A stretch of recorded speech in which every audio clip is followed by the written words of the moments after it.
अस्सलाम वालेकुम दोस्तों। पाकिस्तान अब अपने चैंपियंस ट्रॉफी के सफ़र का आगाज़ करेगा और अभी ट्रेनिंग वगैरह होनी है, मगर सबसे बड़ा क्वेश्चन कि पाकिस्तान का प्लेइंग 11 कौन सा होना चाहिए।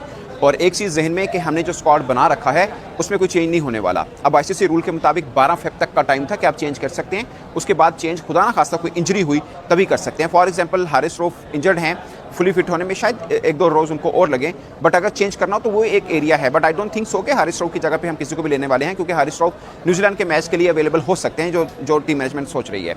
बट मैं आपको जस्ट रूल बता रहा हूँ कि उसके अलावा हम चेंज नहीं कर सकते हैं अनटिल अनलेस कोई खुदा ना खास्ता इंजर्ड ना हो जाए। और अगर हम उसको रिप्लेस करते हैं किसी भी क्रिकेटर को जो इंजर्ड हो गया है, दोबारा हम स्क्वाड में नहीं डाल सकते, ये आईसीसी का रूल है। तो जो आएगा वही फिर खेलेगा। पॉइंट इज हम जो अवेलेबल हमारे पास स्क्वाड है 15 का, इसमें से बेस्ट 11 क्या हो सकती है। मगर उससे पहले एक इंपॉर्टेंट बात जो बहुत से लोग इसको मिस कर रहे हैं कि ये चैंपियंस ट्रॉफी का फॉर्मेट खासकर पाकिस्तान के लिए इतना मजेदार है ना।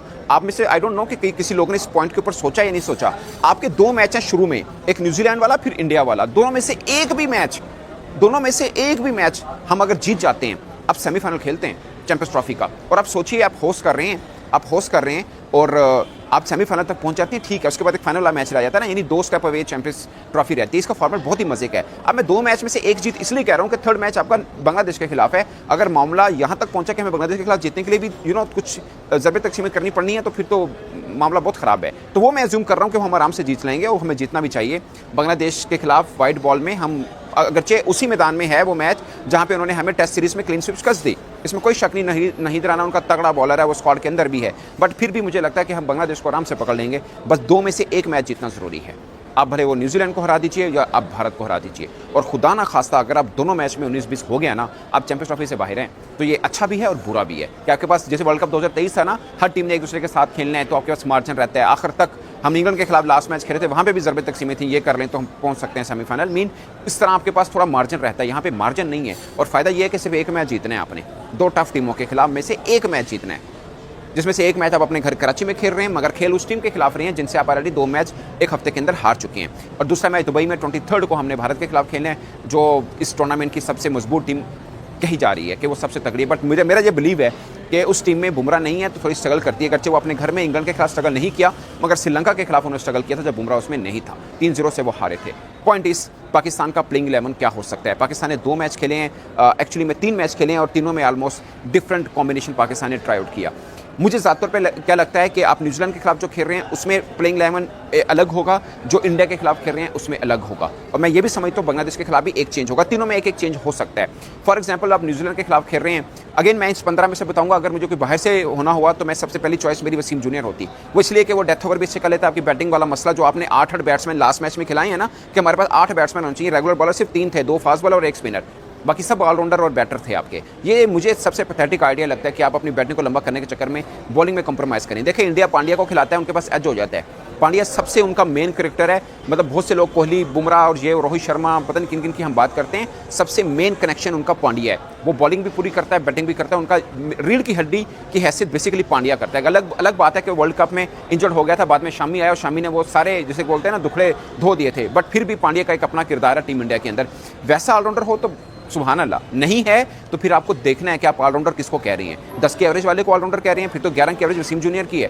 खैर, इस 15 में से मुझे ज़्यादातर पे लगता है कि आप बाबर के ऊपर बहुत बहस हो चुकी है, बट मुझे लगता है इस 15 में से बाबर ही ओपन बनते हैं। बहुत से लोग कहते हैं वसीम को खिला, उस्मान खान को ऊपर ले आएँ, ओपन करा लें, बट आई गेस कि अब कॉम्बिनेशन को छेड़ने की जरूरत नहीं है। आप बाबर आजम और फ़खर जमान, ये आपके पास ओपनिंग है। बाबर के ऊपर ड्यू है, जो कि मुझे लगता है उसको करना भी पड़ेगा। लेकिन शायद लोग भूल रहे हैं कि 3 मैचेस जो हमने अभी अफ्रीका के खिलाफ खेले हैं, इसमें से 2 में लगातार 50 किया है। एक 70+ था, एक 50+ था। तो बाबर आजम ऐसा नहीं कि फॉर्म रूठी हुई है, यहाँ पर भी 70, 60, 70 कहीं एक मैच में कर गया तो मैच आपके साइड हो सकता है। जब ओपनर बैट्समैन 60-70 करते हैं तो टेंशन क्या रहती है। तो बाबर और फ़खर मेरे मुताबिक ये ओपन बनने चाहिए।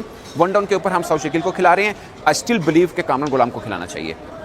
वो मतलब मैं सौशिकिल के ऊपर पॉइंट आउट नहीं कर रहा, बट आपका 1 साल से सिस्टम का हिस्सा है, उसी को खिलाना यार। आप क्यों उसको ड्रॉप कर रहे हैं। फिर सौशिकिल ने 2 मैच खेल लिए हैं, नहीं परफॉर्म हुआ, अब तीसरे मैच पे दबाव रहेगा। तो बेस्ट है कि आप कामरान गुलाम को लेके आए, फिर चेंज मत करें। अगर आपने सौशिकिल को लेके आए हैं, अब 2 मैच में परफॉर्म नहीं किया, क्वेश्चन मार्क उन पर लग चुका हुआ है। मुझे ज़्यादातर पे लगता है कि कामरान गुलाम बेस्ट ऑप्शन है, फिर पूरा चैंपियंस ट्रॉफी इनको खिलाएं जो भी रिजल्ट होते हैं। कामरान गुलाम तीसरे पे, चौथे पे कप्तान मोहम्मद रिजवान है, 5वें पे सलमान आगा आपके पास ऑफकोर्स ऑप्शन आती है, और 6ठे के ऊपर आपके पास तैयब ताहिर की ऑप्शन आती है। 7वें में सातवें में आपके पास खुशदिल शाकी है, ये 7 हो गए। इसमें 2 बॉलिंग भी ऑप्शन आ गई आपके पास, सलमान आगा भी कर लेंगे 5-7 ओवर, 5-7 ओवर खुशदिल भी कर लेंगे। ये अवेलेबल में जो बेस्ट हो सकता है वो ये है। फिर रह जाती 4 ऑप्शन, एक आपका अबरार के साथ स्पिन करेंगे, 3 फास्ट बॉलर हैं जो कि नसीम शाहीन हारिस है। ये बेस्ट आपका कॉम्बिनेशन बन सकता है इसके अंदर अगेन मैं इसको बेस्ट नहीं मानता। पाकिस्तान ओवरऑल क्रिकेट को देखें, मुझे लगता है इरफान न्याजी को भी होना चाहिए था, मुझे लगता है वसीम जूनियर को होना चाहिए था। मुझे ये लगता है खाली अबरार के साथ हम आ गए हैं। प्लेइंग 11 में गरचे एक ही रेगुलर स्पिनर खेलेगा हमारा, but Abrar I don't think so कि इतना बोझ उठा पाएं, और अभी तक नजर भी नहीं आया। वैसे मुझे लगता है कि सुफियान मुकीम चाइनामन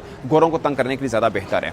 अगेन वो लेवल नहीं जो कुलदीप यादव का ऑफकोर्स, बट मुझे लगता है ये बेहतर था। वैसे तो मैं उसामा मीर के लिए भी था कि उसामा मीर को वर्ल्ड कप 2023 में लेके जा रहे हैं, उसके बाद फ्रॉम नोवेयर आपने ड्रॉप कर दिया। खैर उसका फिटनेस का इशू भी रहा कि वो फिट एंड टेस्ट पास नहीं किया था, बट इसके अंदर ये बनता है, ये प्लेइंग 11 बनता है। और आज जब इंडिया के खिलाफ खेलेंगे तो टीम इंतजामिया के मुताबिक जो मैं उनकी सोच को समझ रहा हूँ कि शायद खुशदिल शाह को निकालेंगे और फ़हीम अशरफ को पिच इन कर देंगे, क्योंकि इंडिया को वो 3 स्पिनर नहीं देना चाह रहे। इंडिया को हम 2 स्पिनर देना चाह रहे हैं, जो कि एक तो अबरार होगा, दूसरा सलमान आगा होगा, तीसरा खुशदिल नहीं होगा। अगर खुशदिल हुआ तो किसी बॉलर को बैठा के फिर हम लेके आएंगे फ़हीम अशरफ को। बट मुझे जो लग रहा है कि उसकी पिच को जरूर देखा जाएगा, बट इंडिया के सामने प्लान ये है कि 4 फास्ट बॉलर खिलाने हैं, इंक्लूडिंग फ़हीम अशरफ, 3 रेगुलर और चौथा allrounder, fast bowling allrounder Faheem Ashraf. यानी वहाँ पे शायद खुशदिल ना हो, क्योंकि इंडिया को 3 स्पिनर नहीं देना चाह रहे। ये हमारा एक अलग बना हुआ है। हमें लगता है कि इंडिया को 3 स्पिनर ना दें, न्यूजीलैंड को दे दें। हालांकि न्यूजीलैंड ने स्पिन ट्रैक के ऊपर इंडिया को इंडिया के अंदर 3 टेस्ट मैचेस हरा के आया, और हमें वहम है कि न्यूजीलैंड स्पिनर को अच्छा नहीं खेलता। आप पूरी दुनिया घूम के देख लीजिए, आपको सेनेटर जैसा लेफ्ट आर्म स्पिनर नहीं मिलेगा। तगड़ा स्पिनर है, बहुत अच्छा स्पिनर है। मुझे वकील हुसैन पसंद है T20 में, महाराज भी ठीक है, बट सेंटेनर आप देख लीजिए बड़ी नपीतुली बॉलिंग करता है, रन भी नहीं देता, प्रेशर बना के रखता है, विकेट भी आपको निकाल के देता है, और बड़ा कनिंग है, बहुत शातिर किस्म का वो स्पिनर है। लेफ्ट आर्म आप दुनिया भर घूम लीजिए, सबसे तगड़ा स्पिनर है वो। और ब्रेसवेल देखें, ज़बरदस्त ऑलराउंडर है। आप हमारे पास सलमान आ गए जो कि बेस्ट ऑप्शन है हमारे पास अवेलेबिलिटी में, बट आप ब्रेसवेल को देखिए, आपके जो बल्लेबाज माने जाते हैं कि स्पिनर अच्छा खेलते हैं उनको वो तंग करता है। बाबर आजम को 4-5 बार उसने आउट कर रखा हुआ है। फिर फिल्प्स के ऑप्शन उनके पास है। ये मत समझिए कि आप न्यूजीलैंड को स्पिनर दे दें और इंडिया को ना दें। मुझे लगता है कि न्यूजीलैंड भी स्पिनर को अच्छा खेलता है। फिर जैसे हमारे स्पिनर हैं, इनको तो कोई भी अच्छा खेलेगा, विद ड्यू रिस्पेक्ट, इनको कोई भी अच्छा खेलेगा। फिर आता है हमारा बांग्लादेश के खिलाफ मैच। वहाँ पे भी हमारा प्लान अभी तक जो है वो ये है कि हम उनको भी 3 स्पिनर नहीं देंगे, 4 फास्ट बॉलर देंगे, यानी उधर फ़हीम अशरफ खेलता है। बट पिंडे के मैदान में फास्ट बॉलर की कितनी बचत हो सकती है ये पिच को देख के बताया जा सकता है। बट फिल वक्त पाकिस्तान का प्लेइंग 11 का प्लान ये है, और जो मुझे लगता है बेस्ट ऑप्शन है वो मैंने आपको बता दिया। आपकी नज़र में कौन सी बेस्ट ऑप्शन हो सकती है, अपनी राय कमेंट के सूत्र में जरूर बताइएगा। मेरी तरफ से इतना ही, इजाज़त दीजिए, अल्लाह हाफिज़।